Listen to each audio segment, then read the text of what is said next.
Я приветствую вас, дорогие друзья, уважаемые гости и подписчики моего канала. Снежана Егорова на связи прямо сейчас. Снежана, приветствую вас. Здравствуйте, Александр, здравствуйте, друзья. Снежана, начать наш разговор я предлагаю с того, а к чему все идет? Слушайте, в глобальном смысле все идет к новым ограничениям, новой пандемии. В общем, там говорят, 6 недель в Европе осталось для самолетов топлива авиационного керосина. Такер Карлсон упрекает Трампа, что вообще какая у нас религия в США, да, это израилизм, говорит, мы защищаем Израиль. В общем, Трамп сам выходит, говорит, да мы тут все уже почти порешали, у нас как бы с Ираном все нормально. А Украина, да, вот надо просто, чтобы все уладили. Ну, вот они должны поладить, украинцы и россияне. Вместе с этим Зеленский очередные денежки из Европы привез и говорит, да, будем над восстановлением работать и вообще в принципе. То есть ничего как бы не заканчивается, но все, в общем-то, судорожно говорят. Шума новостного очень много, а по сути глобальная тенденция, она какая? Есть ли свет в конце тоннеля, что, например, война то ли в Иране, то ли в Украине близка к какому-то завершению? Ну, смотрите, я считаю, Александр, что вот этому всему, что вы описали, есть одно очень емкое определение, я его придумала, это называется «четвертый еврейх». Ну, то есть мы видим, что из какого-то единого центра, который мы не можем описать вот четко и пока что уловить его за хвост и, грубо говоря, назвать какие-то фамилии непосредственно, да, есть какой-то такой мировой глобальный процесс, который покрывает сетью практически все ключевые точки. Ну, то есть Израиль в лице Биби Нетаньяху, в данном случае его политической силы, которая в своей собственной стране произвела эксперименты с экономической, психологической и культурной жизнью своего собственного народа. Как мы знаем, Биби Нетаньяху является фигурантом большого количества дел, которые связаны с его преступлениями экономическими, с его коррупцией и прочими делами, о чем, собственно, он не сожалеет, видимо, ни секунды. И для того, чтобы избежать наказания, он развязывает войны. Если ориентироваться на то, что говорит Такер Карлсон, Кэндис Оуэнс, Алекс Джонс, Джон Мершаймер, Джеффри Сакс, там есть целая группа блогеров, достаточно крупных специалистов, людей, которые не просто блогеры, вот они сегодня проснулись и решили, что вот они заведут канал и будут что ни попадя людям рассказывать. То есть это люди, которые имеют определенный вес, которые имеют определенный опыт, у которых есть определенные знания, инсайды.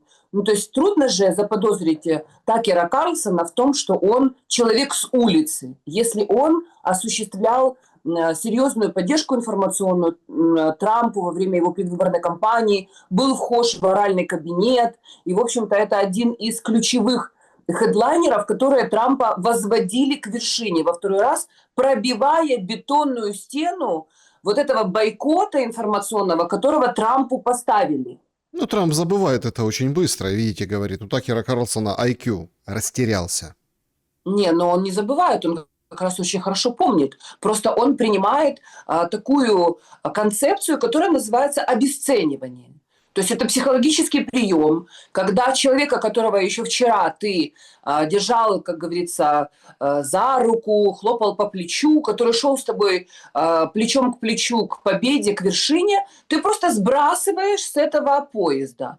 Помните, была такая хорошая украинская песня «Сбрось маму с поезда». Понимаете? Не Короче помню. говоря, Трамп, да, Трамп, короче говоря, он просто растаптывает всех тех, кто может, ну, не просто составить ему конкуренцию. Понятное дело, что Такер Карлсон не претендует на кресло президента, но кто может вскрыть его темные стороны. И, соответственно, он действует абсолютно по одним лекалам с Биби Нетаньяху. То есть это такой метод, который применяется для устранения конкурентов, преград, угроз. То есть всплывают же вот эти вот информационные потоки, что у Трампа есть Мириам, которая является его главным спонсором, которая вложила в его предвыборную кампанию какие-то там хулиарды денег, и у которой есть одна и главная задача, которую Трамп выполняет. Это связано непосредственно с Израилем и с его стремлением занять лидирующую позицию, стать таким своеобразным региональным гегемоном на Ближнем Востоке. И, соответственно, им необходимо, чтобы Трамп, ну, в лице Трампа, президента, американская мощь обрушилась на Ближний Восток. То есть мы можем совершенно четко, ну, точнее, не мы, а это уже прорисовано, эта взаимосвязь между Нетаньяху и Белым домом, непосредственно Трампом, спонсорами его предвыборной кампании, людьми, которые вложили в него деньги для того, чтобы он делал то, что он делает сейчас на Ближнем Востоке. То есть Нетаньяху провоцирует конфликты, он начинает, а дальше подтягивается вся мощь американской армии и Пентагона для того, чтобы решать эти вопросы. Но если отмотать кинопленку, Саша, и вспомнить, как все начиналось, ты помнишь, как все начиналось, все было впервые и вновь. И то, о чем я говорю уже долгие годы, что Украина у них была треком, на котором они отрабатывали эти технологии.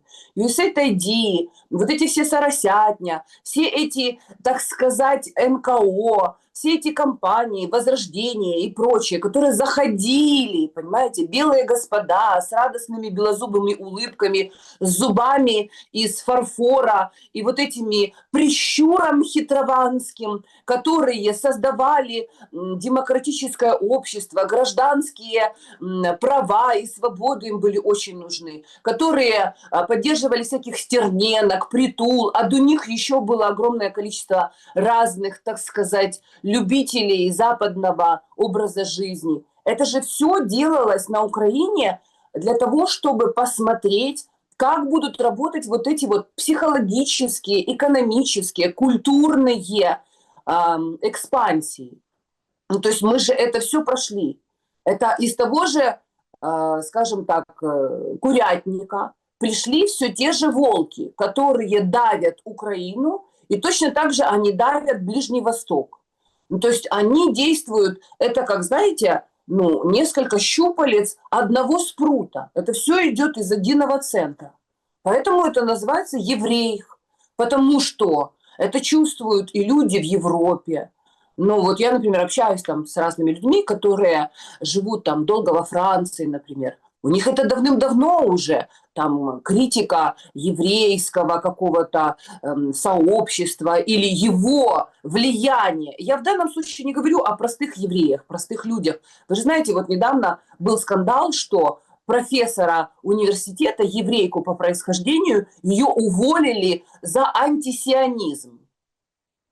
Ну, то есть сейчас уже трудно разделить, да, что такое сионизм, агрессивная форма навязывания своей идеологии, да, превосходства, богоизбранности и того, что рассказывают вот эти религиозные представители, раввины, что в мире люди, человеки, это только евреи, а все остальные народы – это животные, это стада, которые, в принципе, евреям в подметке не годятся, и должны они работать, создавать для них заводы, пароходы, одежду и еду, а евреи должны кайфовать и радоваться жизни, потому что Бог их создал для того, чтобы управлять миром. Но они же это говорят открыто, Саша. Они же не стесняются, это же не какие-то теории заговора. Они это говорят на разных языках. И, соответственно, у нас в Украине, ну, просто уже нужно быть слепо-глухонемым для того, чтобы это не увидеть. Но Зеленский, для того, чтобы люди это не обсуждали, для того, чтобы не поднялась такая же волна, как она поднялась в Америке, где еще существует свобода слова, он принимает закон о преследовании за антисемитизм. То есть если ты хоть что-то скажешь про эту власть или про Зеленского, или про его принадлежность этническую, или про то, что православие уничтожается, а зато Песах президент отмечает со своими единоверцами, то, в принципе, ты можешь загреметь на 8 лет. Ты уже совершаешь преступление, потому что ты думаешь. и ты думаешь, что они занимаются уничтожением и геноцидом твоего народа, пользуясь случаем, добравшись к власти, совершенно используя другие лозунги, когда они к этой власти шли, и совершая экономические и военные преступления. Узурпировав власть, поставив Конституцию на паузу, принимая античеловеческие законы, создавая концлагерь под открытым небом, все то же самое, что делал Биби Нетаньяху по отношению к Газе на протяжении десятилетий. То есть Украина – это новая Газа, которая самостоятельно сама себя, как говорится, как вот эта вот унтер-офицерская вдова, которая сама себя высекла. Ну, тут И тоже интересный момент с этим законом. Сейчас очень много как бы высказываются против, все в шоке. Одни говорят, так, а может, Миндича, своего друга, экстрадируешь из Израиля? Или, может, давайте как бы закончим бусификацию? Люди в соцсетях высказываются прежде всего.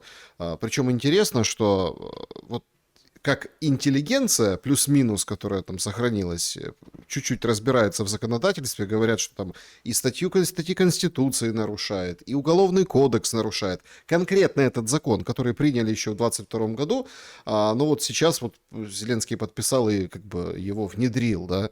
Ну, в общем, какая-то такая странная история. Причем интересно, что опять-таки, ну, есть данные, что плюс-минус такие нормальные объекты, речь идет о недвижимости, есть ну, какие-то ликвид какой-то, да, который есть еще и в доступе на территории Украины, которые там не передали, не заложили, не перепродали другим партнерам, британцам, то мы как бы видим, что ну, кто скупает это все. Ну, то есть люди замечают, смотрят реестры и делают об этом материалы и сообщают. Но это как бы очень, знаете, такой писк комариный на фоне того, что летит, уничтожает война. И получается под этой тенью войны большой, ну, жуткие же прилеты, и они продолжаются.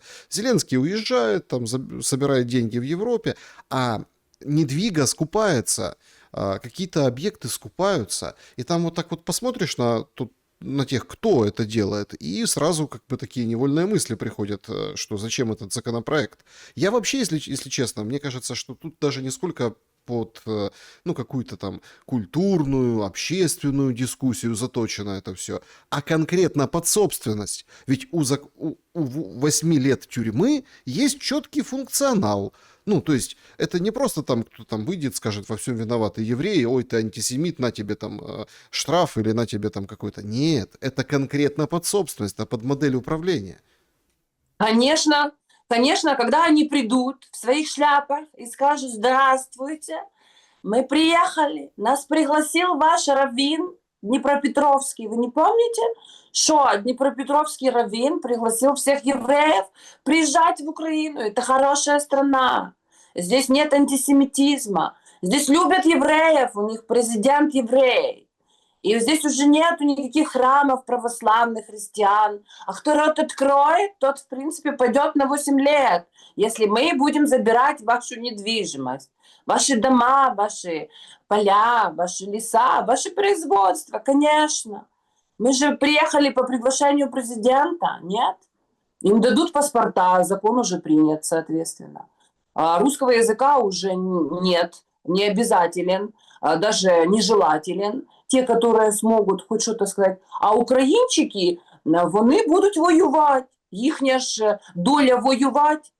Я же уже рассказывала у Саши Лазарева, сейчас вам тоже перескажу прекрасный анекдот, когда еврей и украинец встречаются, еврей говорит: ты знаешь, что будет война? Боже, какой ужас, это же надо столько всего сделать. Нужно же продать недвижимость, собрать все деньги, шубы, шапки, детей, всех вывести аккуратненько, там где-то что-то купить, дорогую недвижимость, организовать быт, в школу детей повезти. Столько работы, столько работы. Украинец говорит: да, точно, столько работы. Говорит: а у тебя какая работа? Бери ружье, иди воюй. Ну, то есть все. Ну, вы неоднократно повторяете этот анекдот, и зрители этого канала тоже в курсе. Но смотрите, тут же очень важен вернуться к первому вопросу. Магистральная линия какая? Если это все делается, то это делается, ну, уж явно не в условиях продолжающейся войны. Как вы оцениваете сегодняшний шум? А это, правда, такие волны достаточно большие. Хотя вот я вот пытаюсь найти эпицентр этих возмущений. ну, как бы буря в стакане на самом деле, но это все раздувается и несется. Значит, все, Россия проиграла, Боня против Путина, Айза вышла, сказала, что доколе. Тут раз ночью пол России включили без VPN и всяких там прокси-серверов Telegram. Все, рейтинг Путин вышел, пожурил экономический блок, что у нас 1,8% падения с начала года. А ну давайте-ка возьмитесь за ум, что это такое происходит. Ну и все, это подготовка к какому-то миру, который не устраивает россиян. По поводу украинцев, тут о мире, ну, как бы говорит Зеленский, но мы понимаем, мы там ждем каких-то переговоров, каких-то еще, скажем так, вещей, и все как-то так очень кулуарно, но есть определенные тоже такие сигналы, что все как бы сворачивается. Но эти сигналы, они были еще раз и год назад, и 2 года назад, и раньше. А как бы все равно все понимают, что оружие и дроны просто так не выделяют, и Европа просто так не дает эти деньги. Это не для того, чтобы там украинцы жили в мире или там защищались, гарантии безопасности имели. Это для того, чтобы эти дроны использовали. Тем более, что все видят уже, как это делается. На заводе склепали, пригнали в Европе, пригнали в Украине там что-то докрутили, и уже оно сразу летит. То есть тут логистика сумасшедшая в этом отношении, уже там мало что задерживается на территории Украины. Так вот, будет ли этот похабный мир, и как вот вы оцениваете две стороны на фоне вот этих, ну, таких достаточно громких волн и колебаний разных ртов? Ну, вы знаете, Саша, Боня против Путина – это самая мега-супер спецоперация ЦРУ, понимаете, которая, видимо, они на вот этих своих программах МК Ультра отработали. Ну, то есть для того, чтобы людей окончательно свести с ума, нужно их перепугать до смерти, ввести в состояние шока постоянного и постоянного стресса такого, а потом обрушить им на голову такой театр абсурда. То есть вот какой-то такой вариант, который ты ни при каких обстоятельствах не ожидаешь, потому что он нелогичен, он ни из чего не проистекает, он просто как гром среди ясного неба на тебя обрушивается.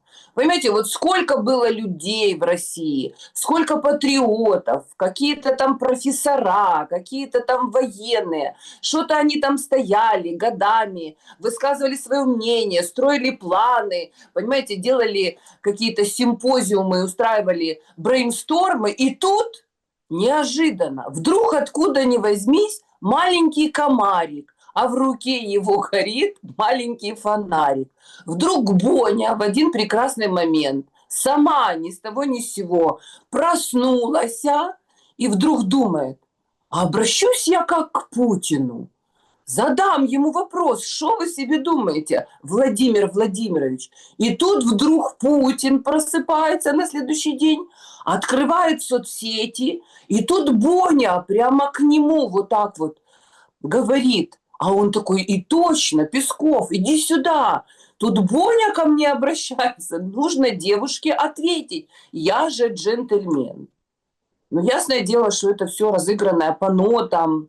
Я не знаю, насколько там Боня в курсе того, используют ее или заплатили хорошо, или как вообще дальше все это будет происходить. Но это абсолютно четкая спецоперация для того, чтобы сделать вид, что, боже, а вы тут страдали, мучились, уже уважаемые наши граждане, вы недовольны чем-то были? А кто ж обижает тут российский народ? Кто Телеграм закрывает? Ай-яй-яй, а-та-та, плохие люди. Извините, но у нас там важные дела, конечно, были в Кремле. Мы тут решаем вопросы глобального масштаба. И, конечно же, на такую ерунду внимание не сразу обратили. Но благодаря Боне, я думаю, что дальше ее должны позвать в Кремль и выдать ей медаль.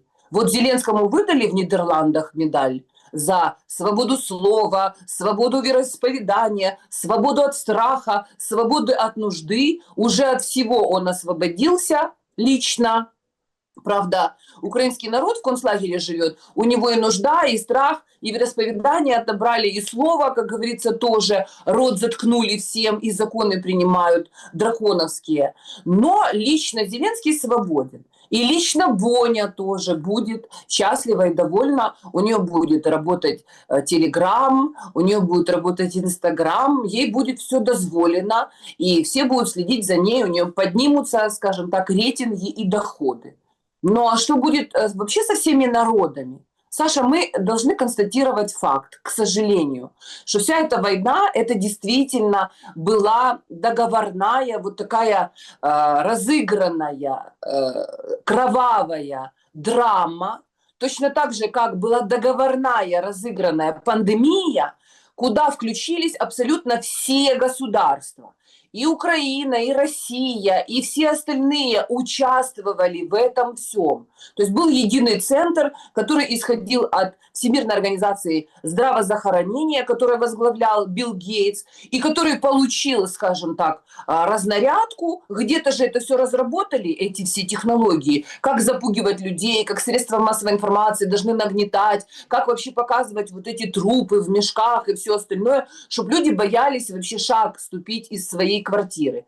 Это же все разыгрывалось как по нотам везде, совершенно одинаково, кроме Беларуси. Только батька Лукашенко единственный осколок Советского Союза, который еще противостоит, как говорится, своим щитом и мечом против вот этого всего безумия. Потом следующий всадник апокалипсиса – это война. Вот она разыгрывалась как по нотам. Все летит, все взрывается, все это видят. Как можно вообще отключить Телеграм, если Телеграм – это основное воздействие на мозги людей?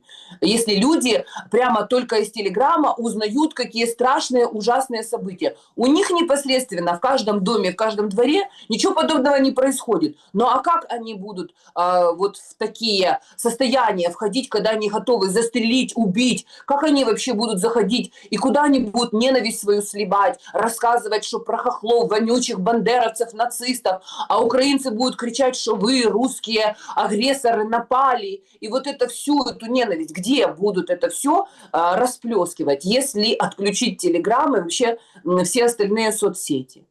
Поэтому я считаю, что, конечно, да, это все разыграно. И дальше они готовятся к какому-то новому процессу. Как известно, по вот этой всей версии, по которой они идут, это ж план апокалипсиса. Поэтому я и говорю, что это четвертый евреих. Понимаете, мы знаем, кто нас ведет по этому пути. Мы знаем, кто возглавляет все средства массовой информации. Мы знаем, кто вообще возглавляет все банковские структуры по всему миру. Кто вообще оплачивает этот праздник. Кто девушку танцует, тот ее и имеет. Дальше у нас голод на пороге. Дальше будут рассказывать, что вот, посмотрите, ужас, нефти нет, бензина нет, нельзя провести посевную, невозможно, значит, ничего вывести, нету вот этих вот, как они называются, удобрений, все пожрали, все, короче говоря, вылезли из-под всех земель вообще, все какие-то страшные грызуны, все сожрали, все, кроты поели, все, мыши поточили, вообще нет ничего. То есть закроются склады, не будет никакого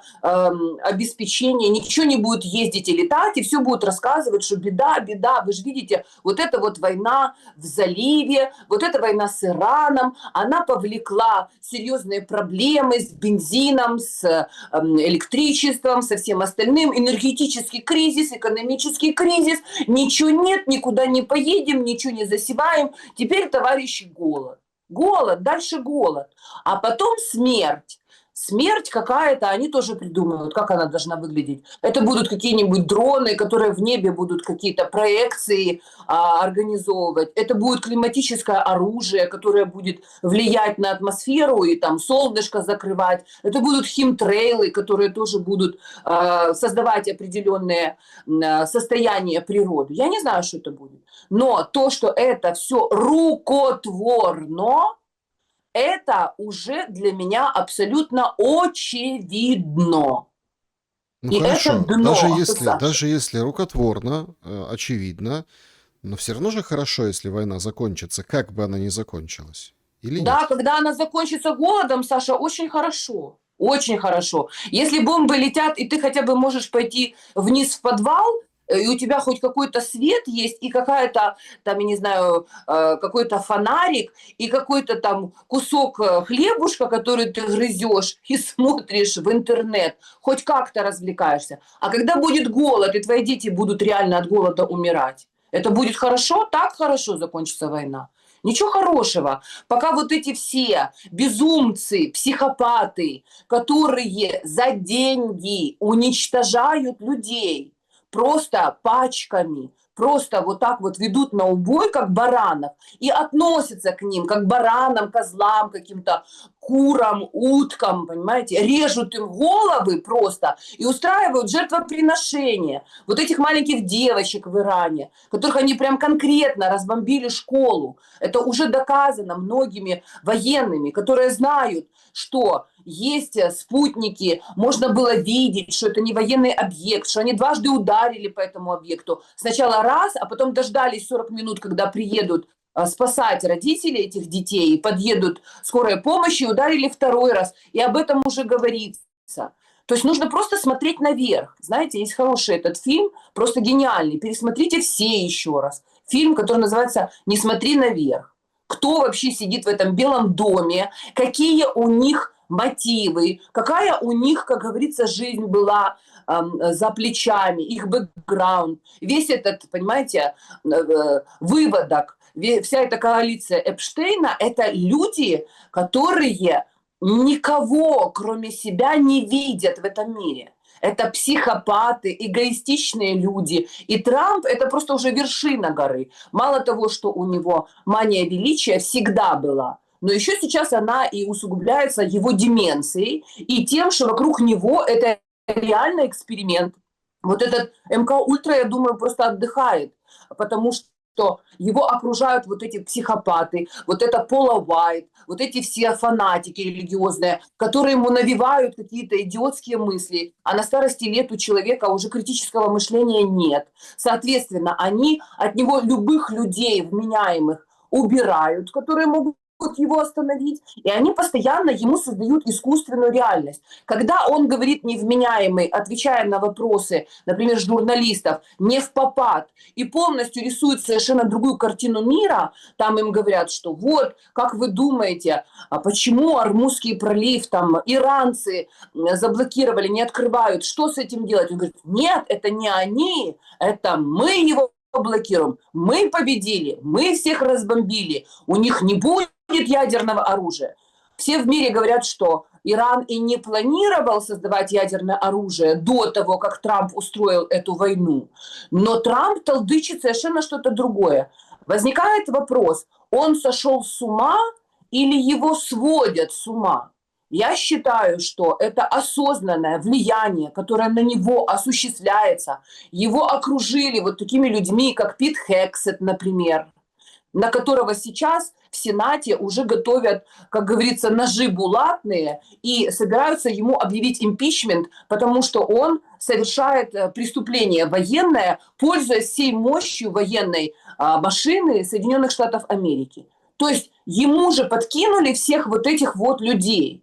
Они же продолжают вокруг него ходить в хороводы и запускать вот этот вот процесс. И это все, в принципе, с точки зрения логики, выглядит, полным клиническим случаем. Но это все создается тоже рукотворно. Потому что, когда приезжает Биби Нетаньяху, он его убеждает, он ему там раскладывает на какие-то карты, он ему показывает какие-то доказательства, выкладки какие-то, а потом кладет ему на стол еще какое-то количество бабла или там какую-то флешку с криптовалютой, и у Трампа не возникает вопросов, почему нужно воевать с Ираном. Потому что он лично и его окружение на этом зарабатывают миллиарды. Потому что на вот этих его твитах, которые он выбрасывает в бреду, они с семьей зарабатывают миллиарды, играя на вот этих фондовых рынках.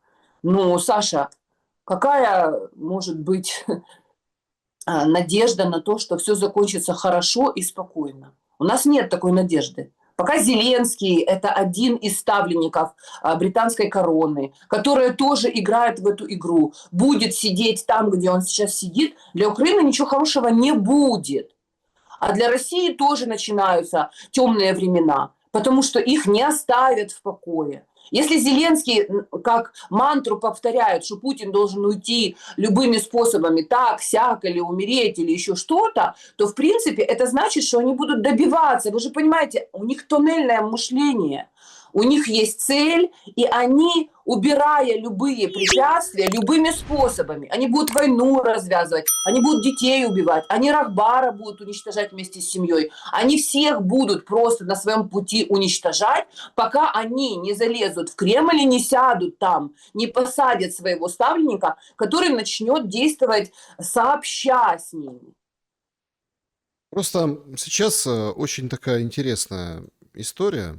Она разворачивается тоже на наших глазах, об этом тоже мы неоднократно говорили, и все говорили, крутили пальцами у виска, говорили, да что вы такое несете, ну что вы тут сгущаете краски, что вы такие тут, скажем так, нерадивые, нехорошие люди.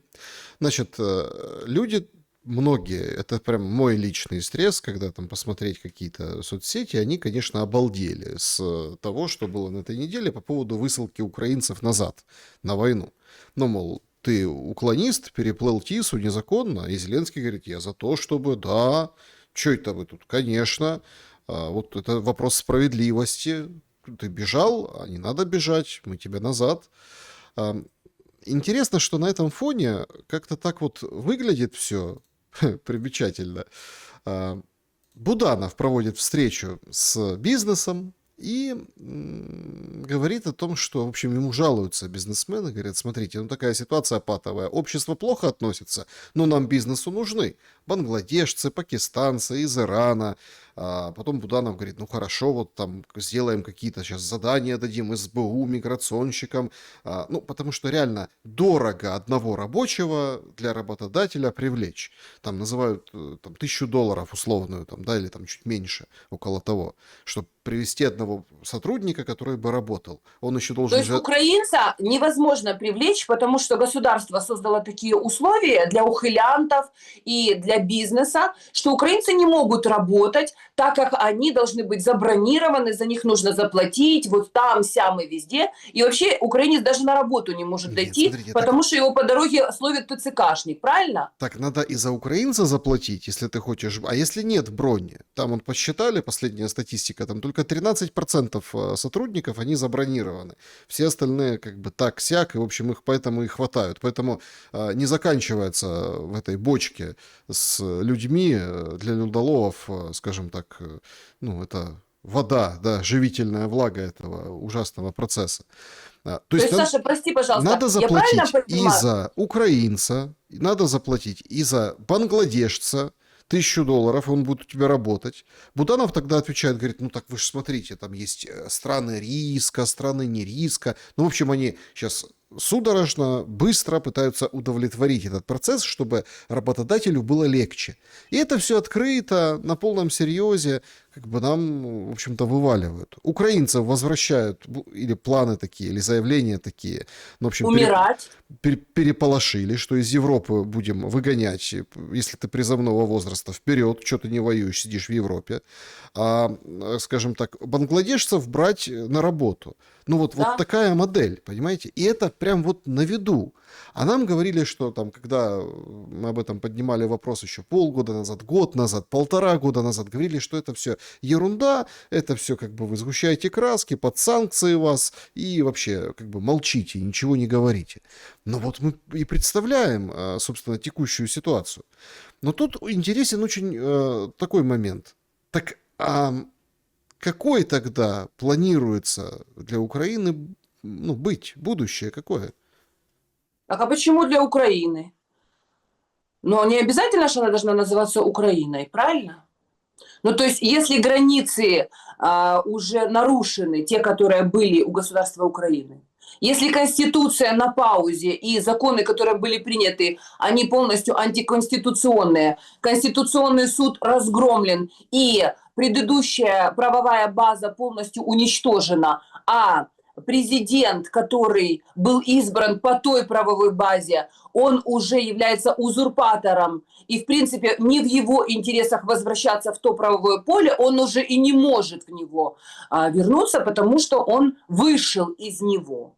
Если скупают недвижимость и землю представители еврейха, и, соответственно, они теперь будут диктовать правила и права, они приглашают не только своих единоверцев, но и готовы оплатить бизнесу привоз сюда бангладешцев и прочих пакистанцев, которые будут радостно ходить свободно по этим улицам на работу. Никто их не будет хватать, потому что их можно будет идентифицировать, у них другой цвет кожи, и, соответственно, ТЦКшники не будут даже на них реагировать. То есть по вот этой прекрасной стране, где хозяин, я не знаю кто, король, монарх, солнце, я не знаю, богоизбранный, божественная сущность, будет, значит, для своих единоверцев создавать максимально выгодные условия для их жизни. Но, насколько я помню, я не знаю, Саша, вы меня поправьте, вы больше в процессе. Хоть на одну синагогу прилетел, например, дрон какой-то или что-то подобное было, или хоть одного Пейсатова забрали и отправили в окопы с украинским паспортом? Нет, Ну, похоже. из информации был прилет, пострадала синагога, там стекла повыбивало, что-то произошло, в общем, такое. И по поводу, скажем так, людей в шляпах, их начали, ну, проверять, потому что многие стали мимикрировать под них. Ну, учуяли, что этих не трогают, и начали сами шляпки надевать. Поэтому вот Ну, это ж, помните, это был еще такой... Дубинский тогда, когда еще его не посадили, не присадили его на иглу СИЗО и не сделали его вот этом вскормленный в неволе орел молодой. Он же тоже тогда предлагал, что типа, если вы одеваете шляпу и идете, значит, в черной одежде, то, в принципе, вас не трогают. Однозначно. И бангладешцы будут. Вот она, країна мрій. Вот оно, понимаете, расплата за идиотизм, за веру святую телевизору 95-му кварталу. Что украинцы, даже если они, рискуя жизнью, рискуя тем, что они получат очередь автоматную в спину, сбежали из этого концлагеря, их все равно вернут. Разве я не говорила об этом много лет уже, Саша, мы с вами беседуем? Когда я говорю то, что они отбежали в Польшу, в Германию, это вообще ничего не значит. Если Зеленский будет оставаться и продолжать формировать эти концлагерные условия и полностью встраиваться вот в эту западную конструкцию, то, в принципе, их и там найдут, посчитают, еще быстрее найдут, потому что они все там на выплатах, они все фиксированные, у них есть явки, пароли, адреса. Он придет в очередной раз к кормушке, как говорится, для того, чтобы денежку получить за квартиру, за февраль. А его тут же скрутят, посадят в каталажку и отправят его воевать на войну. То есть, если украинцы позволили создаться вот этому нездоровому образованию самостоятельно, еще воюют за него, понимаете, кровь за него проливают, то есть не видят очевидных вещей, а верят тому, что им в зеленом этом телешмарафоне вообще выливают на голову, то в принципе вот мы все это и видим. А когда ты им говоришь, остановитесь, люди, вас убивают, вас ведут на убой, вы посмотрите, что вы творите, зачем вы сносите памятники, зачем вы сжигаете книги, вы же сами себя пеленгуете как идиоты, что вы идиоты, с которыми можно сделать все, что угодно, и с ними делают все, что угодно, потому что они идиоты. Какой выход у этого есть? Вот опять-таки, можно много говорить о том, как все плохо, но давайте как бы представим, что все еще будет более-менее, как-то можно из этого выскочить. Вы сторонница того, что уже никак не выскочить, да?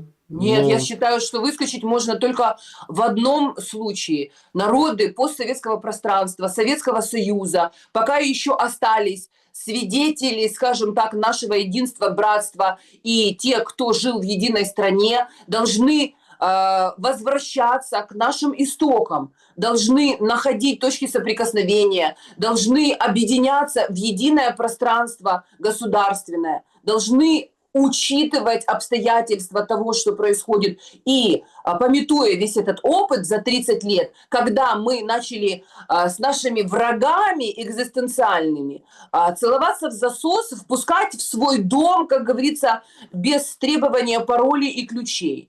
Нужно возвращаться к тем истокам, которые нам продемонстрировали наши предки, отцы и деды-победители.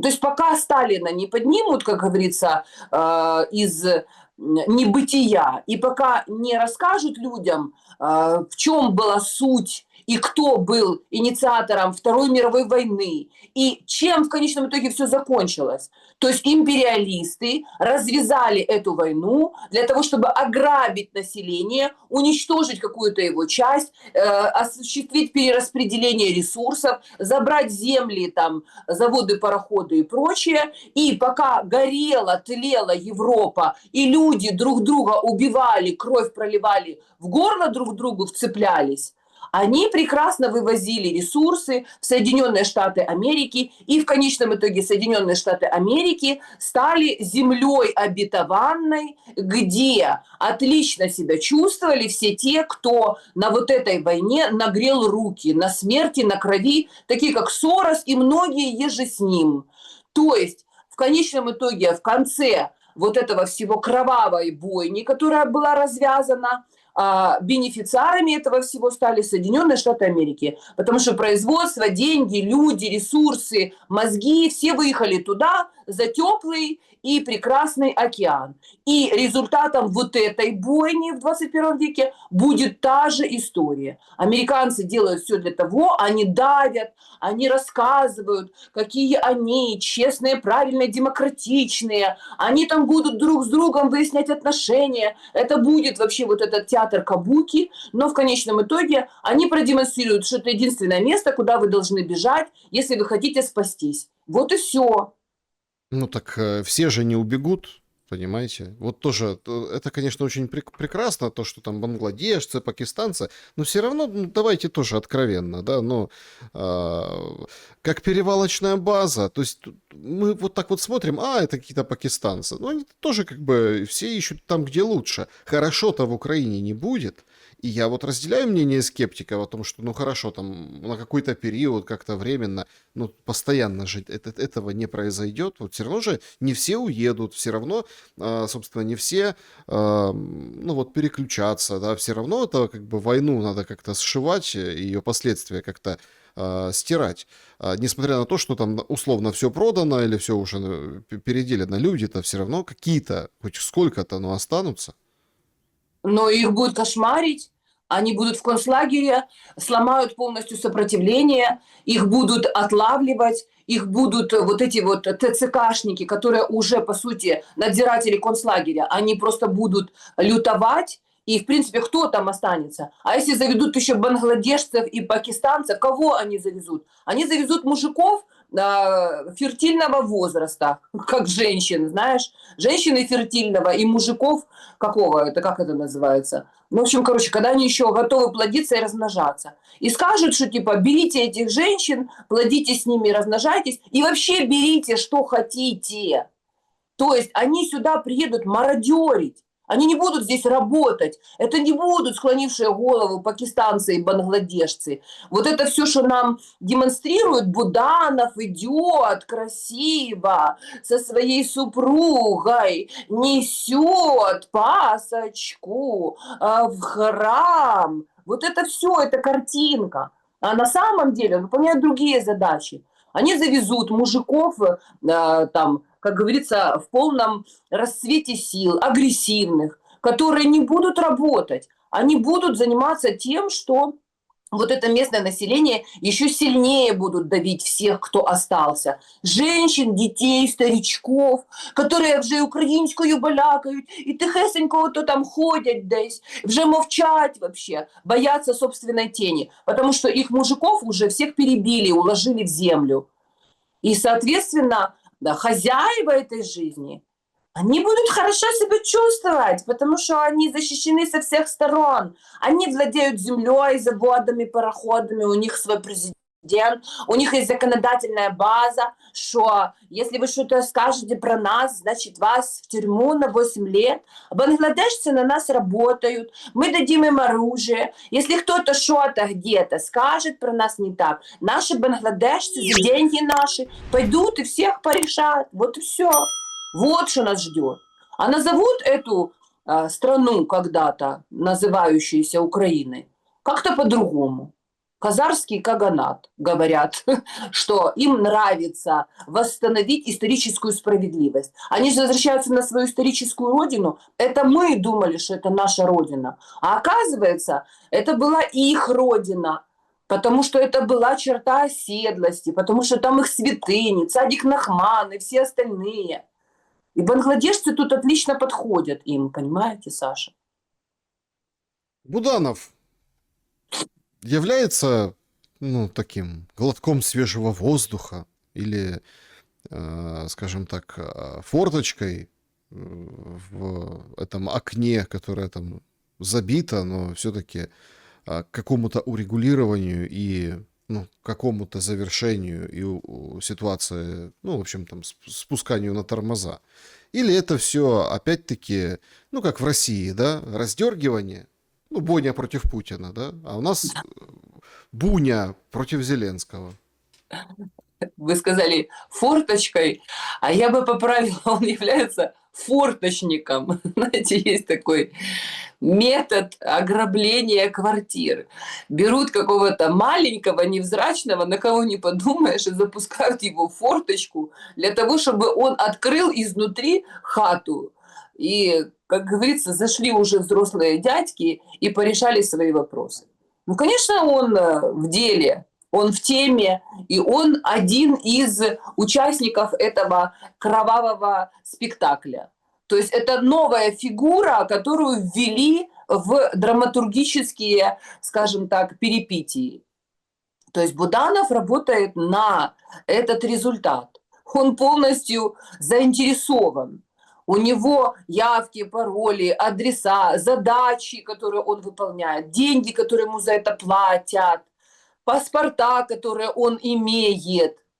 И, в принципе, он видит свою жизнь дальше вот в едином этом пространстве. То есть, когда они сожрут полностью Украину, уничтожат государственность, построят здесь что-то свое, как говорится, переберут все к рукам, у них уже будут заводы, пароходы, дроны, и они продолжат идти туда, дранг на хостен. Саша, это план ОСТ. План ОСТ по уничтожению, расчленению России, вот этого русского пространства, по зачистке от славянского народа, от вот этой культуры, от православия.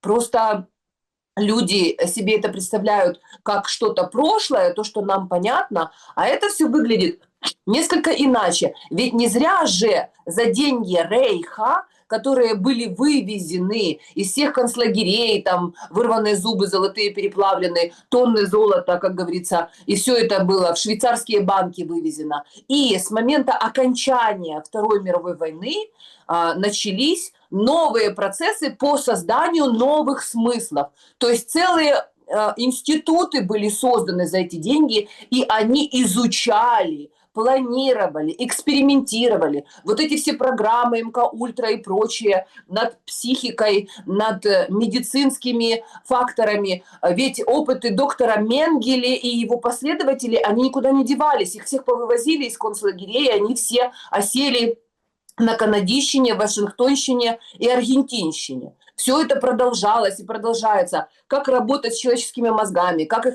сводить с ума, оболванивать вообще, менять, перепрошивать личность, отвлекать внимание, создавать иллюзорные вот эти все смысловые конструкции. Они работают над нами, и им это удается.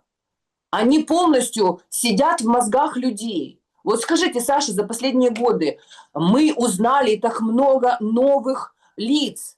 Вот те же Такер Карсон, тот же Хексет, тот же, значит, Рубио, тот же Венс. Зачем нам эти люди? Ну, то есть, по идее, мы же должны говорить о наших каких-то там проблемах, но на самом деле наши проблемы – это их, а их проблемы – эти наши. Потому что информационное поле полностью уже сбросило любые разграничения. Нет для информации границ. И, соответственно, эти все общие процессы мировые, они касаются каждого. И те люди, которые еще до сих пор не поняли, что происходит, что это цунами, это информационная волна, которая накрывает каждого, они, конечно же, счастливые люди, знаете, блажен, как говорится, тот, кто пребывает в безумии. М, Если мы попробуем представить, а что зависит сейчас от условно нового руководителя Украины. Ну вот вы говорите, там вводят в игру, вводят в этот спектакль, ну окей. Но, допустим, сейчас просто намечается очень интересная история. Ведь против вот этого закона, который подписал Зеленский с 22 года, выступили многие такие бравые, отъявленные, такие украинчики, там, Корчинские, вот эти все, на которых там клейма негде ставить, но тем не менее они говорят, это плохо кончится, что вы такое вводите, что это такое. То есть недовольны и они. И, ну, назревает очень серьезный вопрос. Пам'ятай чужинець, тут господар українець. Все, в Ага. топку. Вот это их, как бы, вот это выражение. И это не то, что там рано или поздно столкнется, эти два интереса или там две этих линии, они пересекутся уже, они пересекаются прямо сейчас. Как раз-таки на фоне вот этого противостояния этой войны. В любом случае нужна для того, чтобы все более-менее, скажем так, урезонить и каким-то образом сгладить острейшие шероховатости, но тем не менее хоть как-то более-менее привести к какому-то общему знаменателю, нужна максимально нейтральная фигура. А таких нет. Вот вчера выпустили Шуфрича под домашний арест. Госизмена, домашний арест. Опять одни против, другие говорят, ну понятно, побрили, добрили. Третьи говорят, а что ж там вот эти ОПЗЖшники, там когда только принимали, в общем, давали залоги. Ну, в общем, недавно по госизмене нет залога, да, но вроде как это решение суда, там многомиллионный залог, 33 миллиона, по-моему, у них там общая сумма была, они как все синхронно начали вот это 33 миллиона, там 33 миллиона. Таких денег нет, понятно, они должны быть легальные, и сын Шуфрича говорит, так вот эти ОПЗЖшники, они что все очень, ну такие, несмотря на все то, что с ними происходит, они, конечно, побритые, но все еще бобры, то есть, может, они скинутся, может, как-то, нет. Суд отменяет залог и отправляет под домашний арест Шуфрича. И ты понимаешь, что ну вот нужны какие-то политики, да, а политиков нет. Плюс-минус, которые бы и Запад устроили, потому что тут все его, да, элиты, потому что они переформатировались, мы всю программу об этом говорили. И, конечно же, там Россию, чтобы не чувствовали угрозы, чтобы не было, ну, в общем, исключить вариант реваншизма, поэтому это вряд ли будет Буданов или какой-то там военный. Вряд ли, может будет, но вряд ли. Где их брать, Снежана? Так их нет, уже всех зачистили, Саша. Иных уж нет, а те далеко. Но те, кто был способен, там, политики или политические силы, или олигархи, которые спонсировали эти политические силы, этих политиков, все уже выбрали свою сторону. Медведчук в Москве, где-то там в Крыму, я не знаю где, он сидит под лавкой и не выпрыгивает, потому что после того, как его обменяли на азовцев, ну, грубо говоря, он утратил возможность о чем-то говорить, и все, что бы он ни сказал, все это будет рассматриваться через эту призму. То есть, что ты, как говорится, меченый, этот Ахметов, вы же сами вот рассказывали, да, как он радостно с Шефиром смотрел футбол. Ну вот замечательно. То есть он сидит вот там вот в Польше, он принял ту сторону. То есть он обидку затаил, и он теперь будет польские силы, вы же знаете, что они там польские каналы пооткрывали. То есть он спонсирует как бы там вот ту деятельность, которую он развивал здесь на Украине, и которая так успешно завершилась вот всем тем, к чему они привели. Вы понимаете, я долгие годы, когда ходила на каналы, и когда там сидели эксперты, они говорили, как можно делать вот такое, если для того, чтобы что-то развивалось, строилось, нужно же делать прямо противоположное. А я говорю, так они и делают все вот такое, чтобы ничего не развивалось и не строилось. Они ломают. Вы что, не можете понять? Но если политики очевидных вещей не замечают, и если она на белое говорят черное, и людям, как говорится, создают абсолютно искаженную картину представления о реальности. Когда ты, исходя из искаженной картины, пытаешься выстроить, скажем так, какие-то перспективы, то, соответственно, и твои перспективы абсолютно искаженные. Украину никто не собирается строить. Ее никто не собирается спасать, выручать, ее никто не собирается освобождать, никто вообще не собирается ничего здесь делать, понимаете, Саша? Тут идет зачистка пространства и территории, идет перехват управления, идет замена населения, идет замена религии, идет замена хозяев.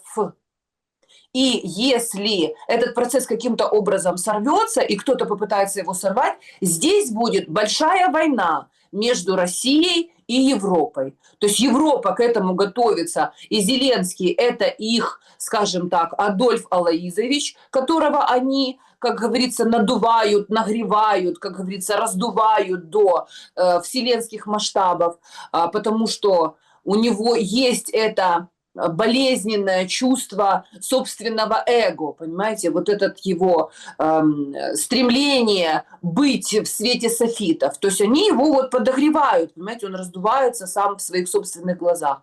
А потом они его хотят бросить вот туда, на Кремль, на Россию, для того, чтобы там создать, понимаете, это шар, который будет брошен, горящий, вот такой вот ядовитый, страшный шар, это и есть самый главный и страшный биодрон, который они растят. Он будет брошен туда, в российское общество, и там тоже начнутся процессы, когда крысы повылазят из нор, сейчас они еще тихонечко где-то сидят и управляют какими-то ручными, скажем так, политиками, там, какими-то силами, то есть тоже создают видимость какой-то там демократии. Но когда начнется реальная заруба, крысы тоже вылезут из нор, и они тоже начнут друг друга рвать на части.